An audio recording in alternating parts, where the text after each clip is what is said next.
தேமுதிகவுக்கு கேட்ட சீட்டு இல்லை. ஏன்னா நாங்கள் உங்களுக்கு கூடுதலாக கொடுத்தோம்னா மக்கள் நீதி மையத்துக்கு கொடுக்கணும்.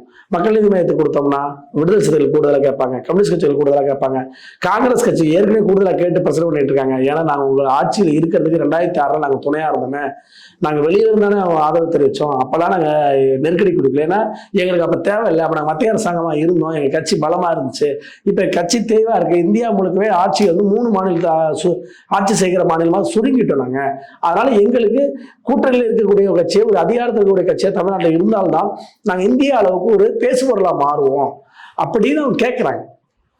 இப்போ இதையெல்லாம் பார்க்கும்போது அங்கே ஒரு சலசலப்பு இருக்கு. திமுக தயாரிப்புல இங்கே கூட்டணி உறுதியாகிட்டே இருக்கு, புதிய புதிய அணிகள் வந்துகிட்டே இருக்கு. எதிர் நிலையில இருந்தவர்கள் சமாதானம் ஆகிறார்கள். இப்போ ஓபிஎஸ் அவர்கள் அண்ணன் பழனிசாமிங்கிற இடத்துக்கு வந்துட்டாங்க. டிடிவி தினகரன் அண்ணன் பழனிசாமிங்கிற இடத்துல. ஏன்னா இது நல்ல முன்னேற்றம். இது அரசியல்ல இது மிகப்பெரிய அளவுக்கு வரவேற்கத்தக்க ஒரு முன்னேற்றம். அப்ப இந்த மாதிரியான விஷயங்கள் அங்கே இல்லை.